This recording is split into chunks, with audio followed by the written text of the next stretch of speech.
اعوذ باللہ من الشیطان الرجیم بسم اللہ الرحمن الرحیم۔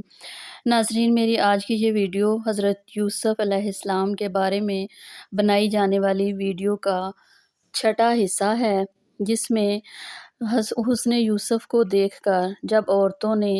اپنی انگلیاں کاٹ لیں تو انہوں نے اپنی انگلیاں کیوں کاٹ لیں، اس کے قصے کے بارے میں آپ کو اس ویڈیو میں بتاؤں گی۔ جب شہر میں عورتیں باتیں کرنے لگیں کہ عزیز کی بیوی اپنے غلام کو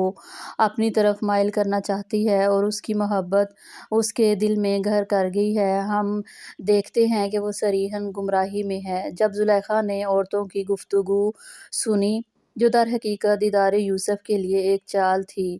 تو ان کے پاس دعوت کا پیغام بھیجا اور ان کے لیے ایک محفل مرتب کی اور پھل تراشنے کے لیے ہر ایک کو ایک ایک چھری دی اور یوسف سے کہا کہ ان کے سامنے باہر آؤ۔ جب عورتوں نے ان کو دیکھا تو ان کو روب حسن ان پر ایسا چھا گیا کہ پھل تراشتے تراشتے اپنے ہاتھ کاٹ لیے اور بے ساختہ بول اٹھی کہ سبحان اللہ، یہ حسن یہ آدمی نہیں، کوئی بزرگ فرشتہ ہے۔ تب زلیخا نے کہا کہ یہ وہی ہے کہ جس کے بارے میں تم مجھے طعنے دیتی تھی، اور بے شک میں نے اس کو اپنی طرف مائل کرنا چاہا، مگر یہ بچا رہا، اور اگر یہ کام وہ نہ کرے گا جو میں اسے کہتی ہوں تو قید کر دیا جائے گا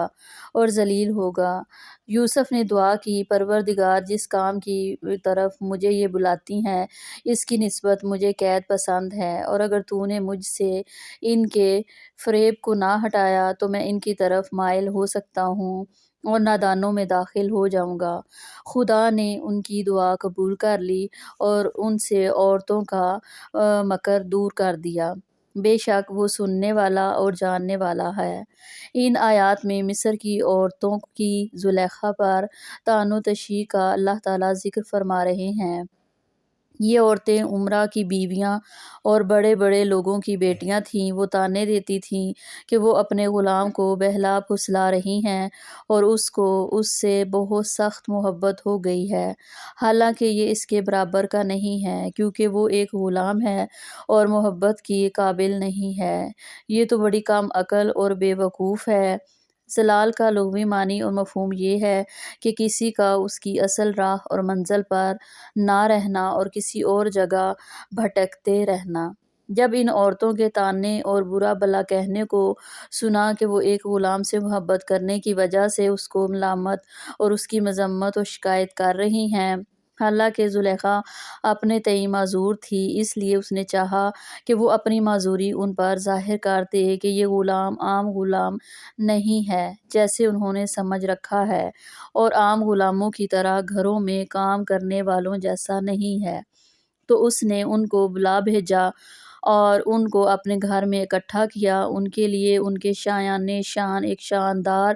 دعوت کا اہتمام کیا اور چھری سے کاٹ کھانے والے پھل بھی دسترخوان پر رکھوا دیے اور ہر ایک عورت کو ایک ایک چھری دے دی۔ اور دوسری طرف اس نے حضرت یوسف علیہ السلام کو بہت اچھی طرح بنا سنوار کر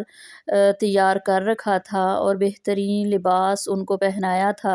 اور اس کے ساتھ ساتھ حضرت یوسف علیہ السلام بھی اپنی بھرپور جوانی کے عالم میں تھے۔ ایسی حالت میں اس نے حضرت یوسف علیہ السلام کو ان عورتوں کے سامنے آنے کا حکم دیا۔ جب وہ باہر آئے تو چاند سے زیادہ حسین چہرہ تھا، اور جب ان پر ان عورتوں کی نظر پڑی تو ان کو ایک بہت شاندار مرد پایا اور ان کی ہیبت ان عورتوں کے دلوں پر بیٹھ گئی۔ ان کا خیال تھا کہ اولاد آدم میں ایسا خوبصورت جوان ہو ہی نہیں سکتا۔ وہ اس کے حسن و جمال کی نورانیت سے حیران رہ گئیں اور ان کو اپنا ہوش نہ رہا اور اپنے ہاتھ چھریوں سے کاٹ لیے، لیکن ان کو اس تکلیف کا احساس بھی نہ رہا، اور سب بیک زبان بول اٹھیں کہ اللہ کی پناہ، یہ تو انسان ہی نہیں ہے، یہ تو کوئی عزت والا فرشتہ ہے۔ معراج والی حدیث میں نبی پاک صلی اللہ علیہ وآلہ وسلم